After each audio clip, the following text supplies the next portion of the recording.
Hi, everybody, and welcome to another interview with our LCU19 speakers. Today, I am so super happy to be able to introduce a Swedish guy to you that is coming to speak in Mallorca in November. Welcome, Erik Hörstadius. Thank you, Bitte. I'm so happy that you have invited me. Oh, we are the first time I go to this Low Carb University. Universe, even Low Carb Universe. We are even bigger than a university, but it's kind of a university. I don't even know the correct name. Yeah. First time, so excited. Yeah, and we are super excited as well. And what can we say about you? You are quite well known in Sweden for several reasons, because you're a reporter and you hosted TV shows. Yeah. But the reason we invited you is... Don't forget, I've also published 4 books, and I am also into the political debate in Sweden. Yes, you are. I'm a multifaceted man. Yes, you can ask Erik about anything. He's done it. So, yeah. But at least I will have an opinion about it. Yes, that I can tell you. That is so true, so true. But we invited Erik for a very special reason, and he won a popular contest in 2019, and you can tell us a bit about it, because we want people to... I won it in 2018, and it was Biggest Loser VIP. I think Sweden is the only country that has the global super TV format Biggest Loser in a VIP version. And we VIP contestants, we compete. We were at this castle 5 weeks. I think it's 10 or 12 weeks for sort of people who compete in Biggest Loser in different countries that are not celebrities. No. But this was a mind-blowing experience, and also a fat-reducing experience of great proportions. I lost actually 23 kilos in 5 weeks. Obviously, some of that was water, obviously. I wanted to weigh a lot the first way in to have a He's smart. I'm smart. And then at the last weigh in, I went to the gym with heavy clothes on and worked my ass off. And then at the total, I lost 36 kilos, because then there were a couple of weeks before the final, and then I lost another 12, 13 kilos. And that was through keto and fasting. Yeah.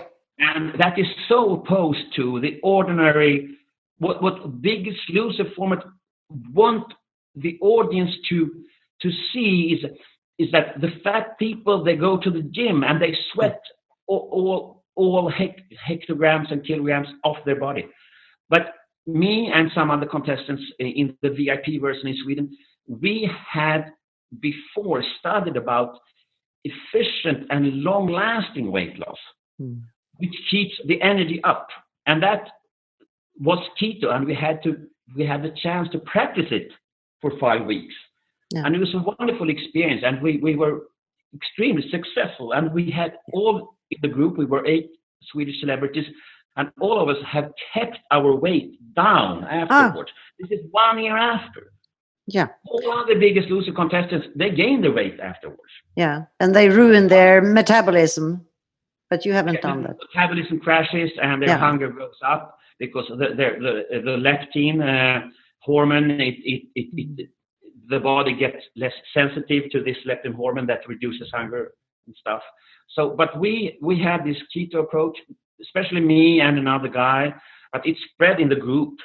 And the dietist at Biggest Loser, she tried to tell us eat regularly, many meals a day and small portions and a lot of carbs.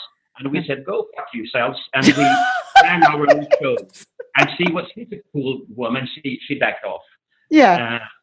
So I'm so proud to have one Biggest Loser on a keto approach with high energy and low hunger and also with a lot of joy, because Yes. all the Biggest Loser contestants in different countries, they complain about the energy gets low and they get sort of depressed. Yeah. But it was not that in our group. And I think getting the carbs down to almost zero was one of the keys to that. Yeah. I'm convinced that is the case, and actually I was going to ask you that question: how much did you gain afterwards? But you are keeping it in control. Yeah, I'm keeping it. I mean, 5-6 kilos up in fat weight, but I can sort of play with it with short and long fasts, and I don't struggle. No.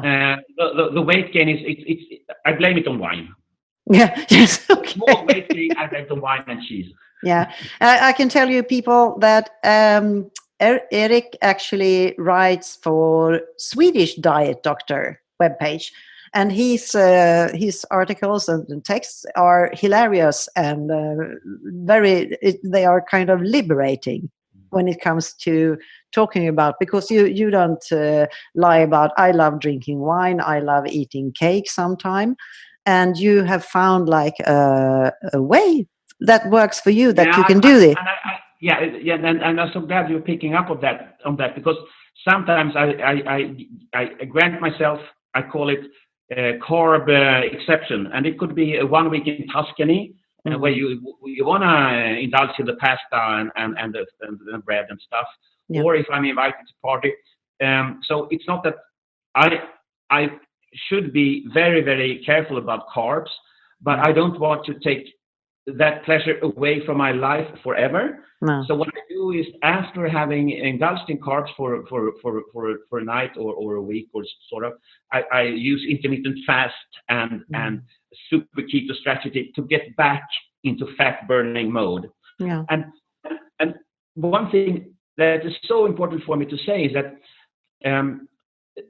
let's say 1 year before Biggest Loser, I started to study the literature about keto and fasting. I read guys like Jason Fung and diet doctors, Swedish diet doctors, and other people. And I realized that there had been a big fat lie. I also read Gary Taubes. Yes. It's a lie about if you're fasting or if you're take away carbs, terrible things will happen to your body and your brain. And they discovered that that was fake news. That was there totally was no serious research. Yeah. No serious evidence behind that. Yeah. So I have been fooled by stupid dietists and doctors all my adult life. But am I bitter? I don't know. But I managed to see them through at last. And we now see the light, Erik. We know, with the epiphany, when you I was like in the same situation. I was a yo-yo dieting queen. So I'm sometimes when I think about it, I get a bit pissed off. But but it's so stupid also, because our bodies and brains are obviously developed for situations where sometimes you have a lot of food, you have killed a big animal, or you find a lot of berries in the woods or something like that, or you have no food. And exactly. if in an evolutionary meaning, you have to eat 4, 5, 6 times a day, snacks in between. No. That's not how we're it makes such sense when you get this epiphany I was talking about, and we are both thriving on it, and and all the guests, I think, will be very interested, because we have many. They had their personal stories of how they found this way of living, and all the things that been better with their health and sicknesses and weight and everything. And it's so exciting to meet everyone. I've actually had, and this is sort of like, I don't want to stretch this so far, but I've had asthma, I've had some skin problems. This has gone away after I started this keto thing. I don't know. I mean, I don't want to think that sort too far, but maybe there's not weight loss, maybe there's health in other. Absolutely, because many people they might start doing keto because they want to lose weight, but after a while they lose the weight, or maybe not all the weight they expected to lose, but they stick to keto because they notice how much better they are in energy and sleep and in everything. So there's another aspect to this besides weight loss, absolutely. But one thing I discovered when I started keto was like keto and sometimes intermittent fasting, and it was like when I had sort of a late lunch or something before, when I was writing my articles or whatever at home, after that lunch I was crashing in the sofa. I'm able to write one more sentence. Yeah. Now if I want to write something, I do that before eating. So often I don't eat until 2, 3, 4 in the afternoon, the first meal. And I want to do the intellectual work before, when the brain is sort of fueled by ketones and stuff. Yeah, you are like what we say in Sweden, snabb som en vessla, fast as a weasel. I wake up very early in the mornings, around 5-ish. Fast as a cheetah. At 8 or 9, I've done all the work for the day, sort of. Yeah. Okay, but what are your expectations for LCU19? Well, thing is, it's like this world is so rich and complex, and we need to really be humble that all bodies don't function the same, and we all are unique bodies and minds. And so what I want to experience is like, what have you done? What's your story? And also, do you have sort of biohacks, life hacks that you can give to me? I'm curious about so many things, but things that I can learn, or I can learn and teach, inspire people and get inspired. Because there are so many things we can do with our mental health and physical health that we're not aware of. There's so much to learn. And I mean, many of us have cited Hippocrates: let food be your medicine, and let medicine be your food. We shouldn't rely on stupid doctors and big pharma for all the illness we sometimes feel. There's so much to be done in what we eat and drink, obviously. Yeah. And then we have sleep and exercise and blah, blah, blah. That comes... so much to learn. Yeah. Yeah, I'm sure you will be so inspired, because both, of course, the speakers, but also our guests are many times very, very.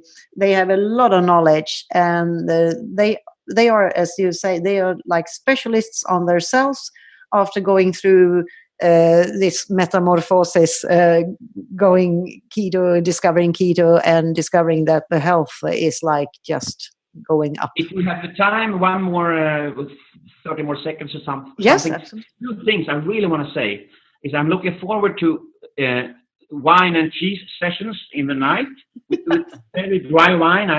My wine should be very, very dry. Oh. And the other thing I'm thinking about is, like, the last year I've been a couple of times in sort of keto communities in Sweden. And what I feel is there's a very generous spirit. People come with different life stories where it hasn't been so easy.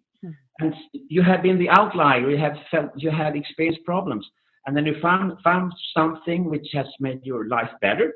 And this creates an atmosphere of tolerance and curiosity. Absolutely. So I also expect that I will meet curious people and tolerant people. Yeah. And not people saying, no, you should. No. Other people do. There's such a nice atmosphere and open, and everybody's like curious and want to learn from everyone else. So okay. if you want to meet Erik Hörstadius in Mallorca in November, you go straight to our webpage, www.thelowcarbuniverse.com, and you get your ticket now, because you don't want to miss this. And having a Biggest Loser winner, on a keto conference, cool. Thank you thank you very much, Erik. Erik, I'm really looking forward to meeting you in Mallorca in November. So take care and see you in Mallorca. Yeah, and see you with a big piece of cheese, okay? Okay, of course. Yeah. I promise. Bye.